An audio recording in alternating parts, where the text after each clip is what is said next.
Hi guys, and welcome to Making Finances Sexy. My name is Rose Short, aka the Red Queen. I'm a realtor here in the Phoenix Valley. I am also a financial consultant and CEO of Chronica Luxury. My mission is to help people live their dream lives and fire their boss. Come down the rabbit hole with me.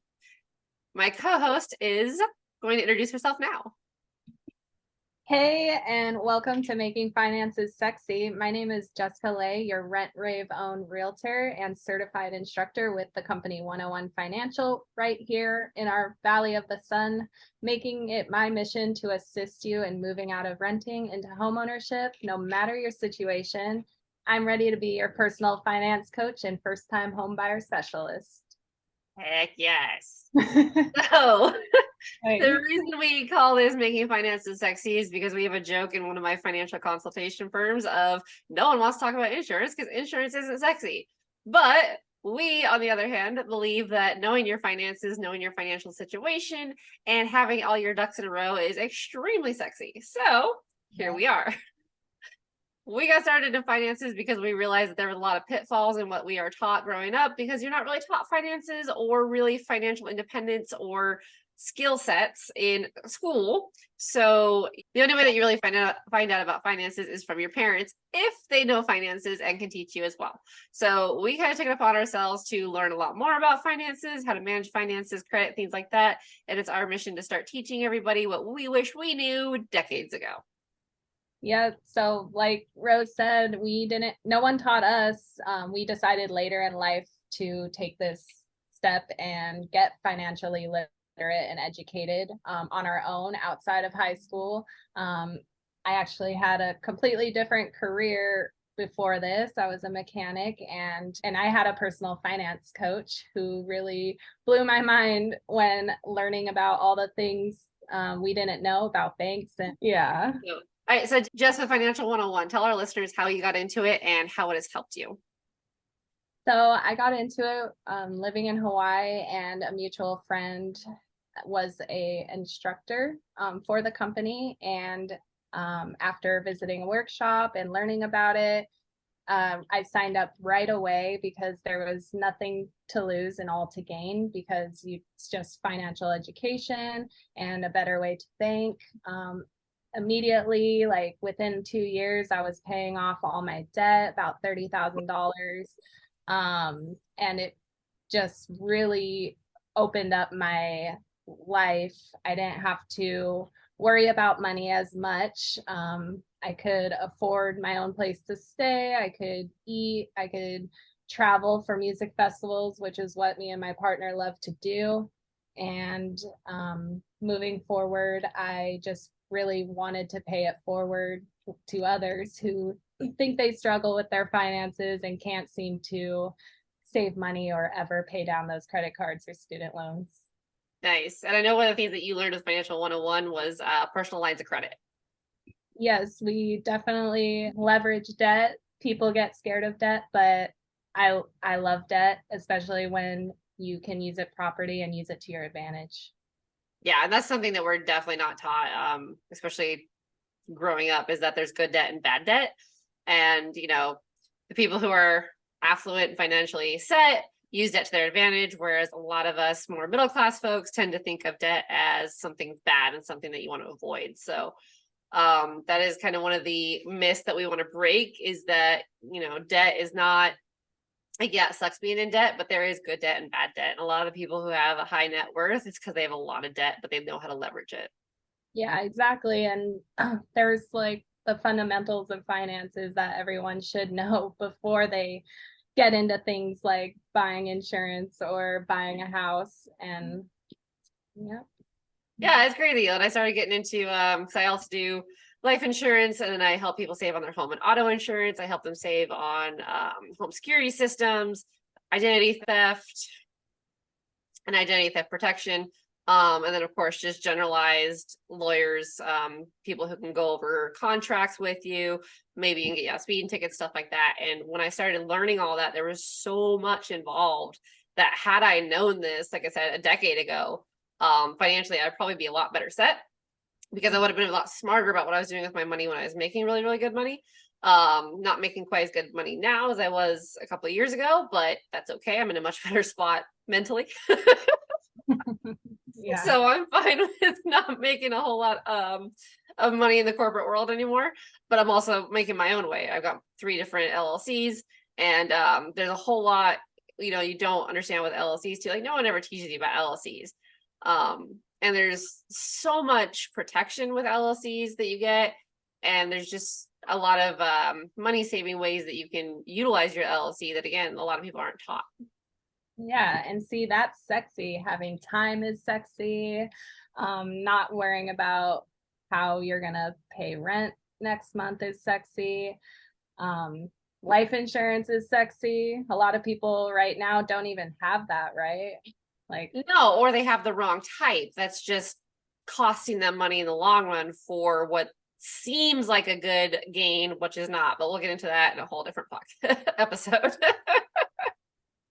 But yeah, there's just a lot that, like, we're not told that we should look into as when we're young. And by the time we're thinking about it, it's kind of too late to look into a lot of these programs. And what really got, I know, you and me tied together in this is real estate. We're both realtors. We're both interested in helping families find single family homes. You are directly targeting first time home buyers because you are a first time home buyer. And I bought my home a couple of years ago, and I had no idea what the process was. If I hadn't have found a good realtor, I would have been completely lost.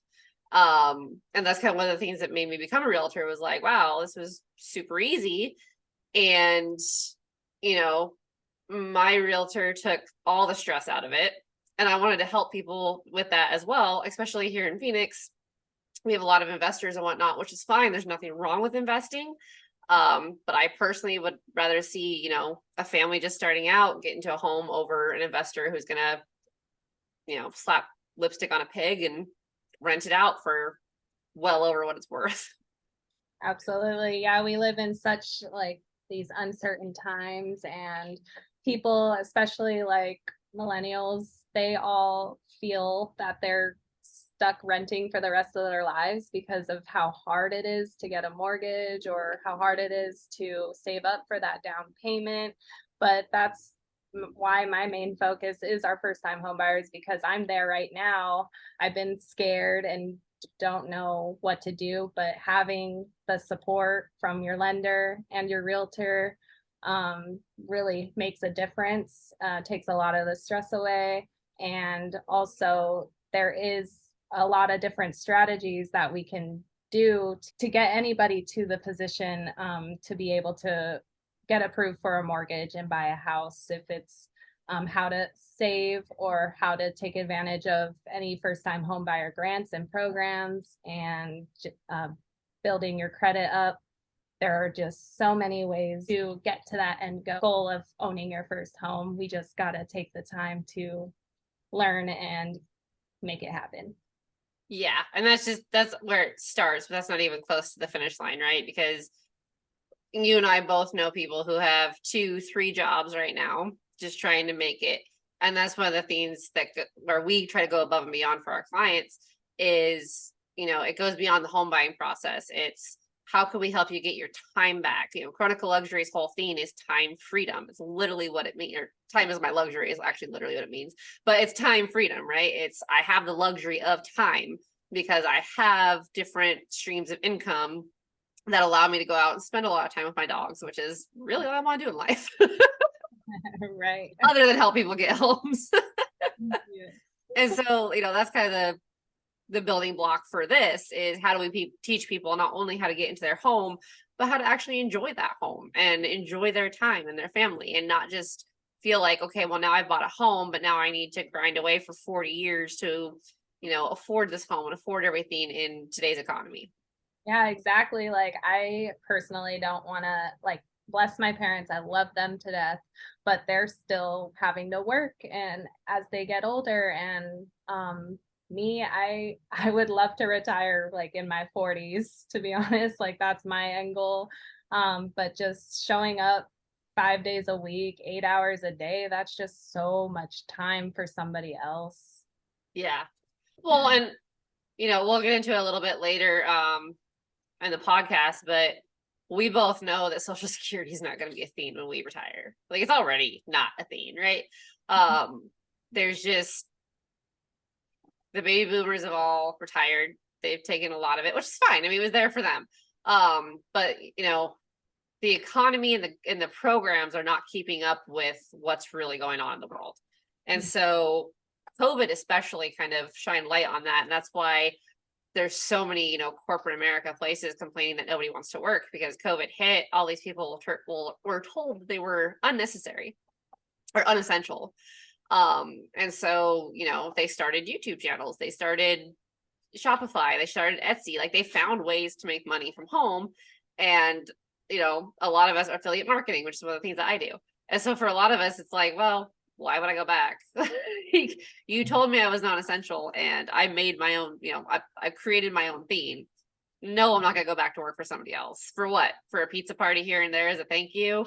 For a 1% raise if I'm lucky? And, you know, I have to ask permission to take time off. I have to ask permission. Like I have to, you know, I can't just be sick one day. Like you know, I'm punished basically for being sick. Like all these other things.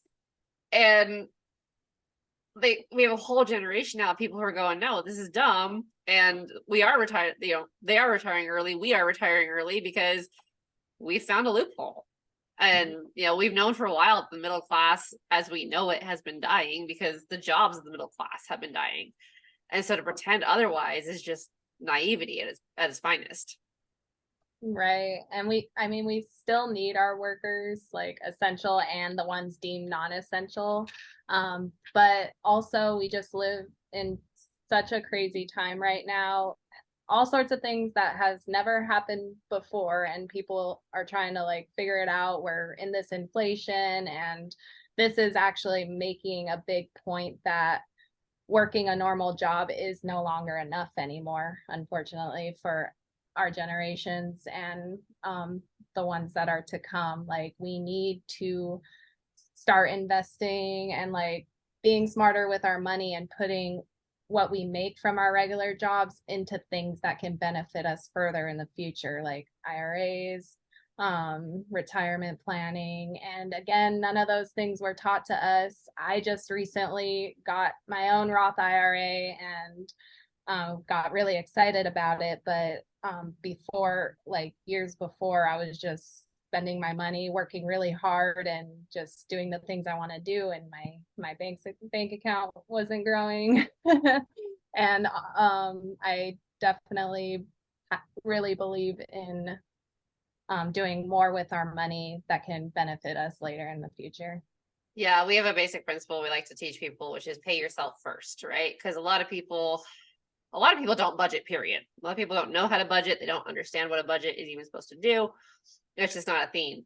But even the ones that do don't necessarily budget paying themselves. And, you know, that doesn't have to be a savings account. Like I don't have a savings account because I don't trust banks. And I don't like that banks have the ability to essentially charge you if your money dips lower than they think it should, which it's my savings account. It's my money. If an emergency comes up, it's mine to take. So, you know, my savings account isn't in a traditional bank because I don't trust them. But there's other ways to use the principle of paying yourself first. And that could be a Roth IRA, that could be an annuity of sorts, that could be a traditional 401k, which I'm not super keen on, but you know, if that's somebody's theme, that's their theme. Or, you know, an investment account, a stock account, any different, you know, loads of different ways that you can apply the principle of paying yourself first. But again, like not something we were ever taught, right? It was, hey, pay your bills. And then, you know, if you're saving up for something cool, if you're not, well, go out and have fun. Like, you know, I had the benefit of my dad was very good with money, very good with budgeting. I was the only high schooler I knew who balanced my checkbook on a regular basis. I was that nerd. But a lot of people I knew, a lot of people I grew up around, their parents were bad with money. They were bad with money. And it's not even their fault. And that's the thing is, a lot of these people that fall into huge amounts of debt, you know, there's always people who are like, oh, well, you don't wake up one day and you're in, you know, $50,000 worth of debt. And it's like, well, you kind of do though, because it quickly snowballs, especially when you get into like interest on credit cards, which is super crazy. And also, you know, variable. So inflation has definitely hurt credit card interest, or as far as driven them up and hurt the consumer. And so it's really, really easy if you're not taught any kind of self-constraint to get into those situations. And because we live in such an instant gratification type world, a lot of people just don't have that constraint. And they don't have that constraint because they don't have the knowledge of why. So one of the things we're going to talk about limitless here in a second. We've got quite a few episodes actually planned on limitless. But one of the things that stuck out to me was when they were talking to the real estate investor, and the guy that was interviewing her was asking her, well, do these people not have the time to learn the underwriting, or are they just lazy? And you could tell that she was like, no, like they literally don't have the time. And so his candid attitude toward it kind of irritated me, but I liked her response because, you know, for some people, yeah, it takes a lot of time. It takes energy. It takes mental energy. And if you're already working 3 jobs, yeah, it's going to be hard. But if you prioritize it, then it makes sense and you can learn it. Yeah, exactly. People grind all day because that's what we need to do to survive. And but even if we can help to motivate somebody to even take like, 30 minutes a day to just learn something new that can really benefit them, then they should take it. Another big thing is the media and these banks, they're constantly reaching out to us and everybody, like, you can get approved for this credit card, $30,000 here. And people are like, oh, heck yeah, because now I can go buy that boat I always wanted, or take the family to Disneyland. And then all of a sudden, yeah, it's great in the moment and you get to do all those things. But then when you get that bill, you're like, oh, shoot, how do I pay this? And then it just starts piling up and piling up. And that's how I see people getting stuck forever, just trying to pay things off. And if we don't break this cycle of just letting the debt pile up and not learning how to get rid of it, then it just gets passed on to the generations to come, and it's just never going to end. Yeah, it's the good debt, bad debt conversation again. So let's get into Limitless a little bit before we end this introductory episode. So Limitless, you went to last year. I'd never heard of it. You got me to go this year. It was a lot of fun, but kind of talk us through, one, what it is, and then 2, like, what were the differences between last year and this year? So Limitless is a financial freedom expo. It is big for investors and financial educators, also entrepreneurship, and even a lot of veteran-based speakers. So comparing last year to this year, I believe last year was a lot better in my opinion. It seemed, and I don't know if it's because of these times that we're in currently and or what, but I don't know what I'm trying to say. Sorry. Well, let's be honest, right? So I went into Limitless with a far more cynical attitude than you, because I just tend to be more cynical. And I was trying not to let my cynicism affect your, enjoyment of excitement. Yeah, because I really like being around those types of people, because I think if you surround yourself with success, then you'll gain more success. Yeah. Which, I mean, there were a lot of good speakers. Mm-hmm. There were some that were interesting. Yeah, another podcast. Yeah. But all in all, I'm really, really glad that you convinced me to go, because there were some great speakers. There were some great lessons learned. There was a lot of really good takeaways. There, as with anything, there's going to be the good and the bad. Mm-hmm. If you get that many people together, most of them are probably going to agree with each other, but there's always going to be the few that don't agree. So there's some speakers that we'll probably just completely skip over, because we don't want to do a whole podcast on our dislikes.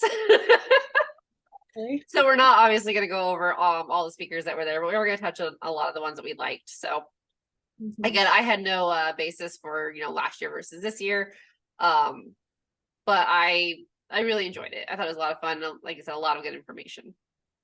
Yeah, definitely. And I loved your cynicalness, because it made me rethink things, because I think you need to go into things like that with an open mind and listen to their sides, and also have your own thoughts on whatever they're talking about, because that seemed like a problem, a big problem for a lot of the speakers and people there, is they seem so one side minded, and I just don't think that's the way you should be.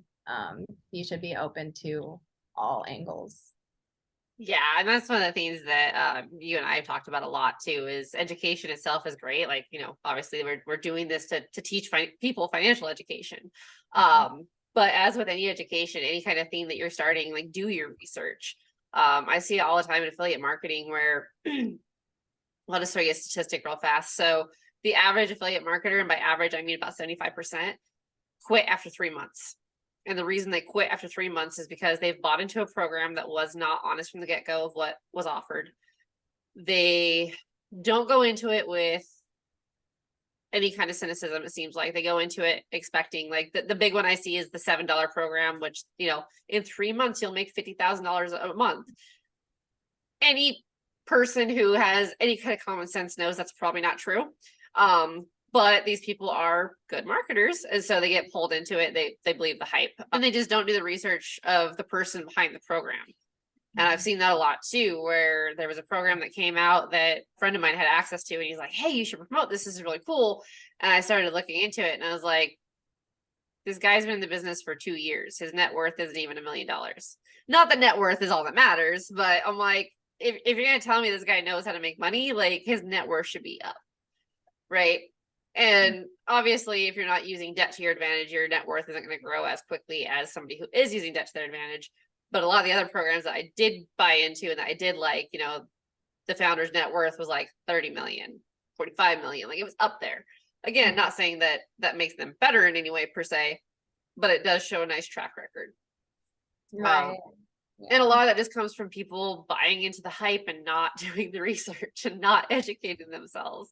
So yes, we're going to give you a bunch of information, but, like, don't just take our word for it. Look into it, research it.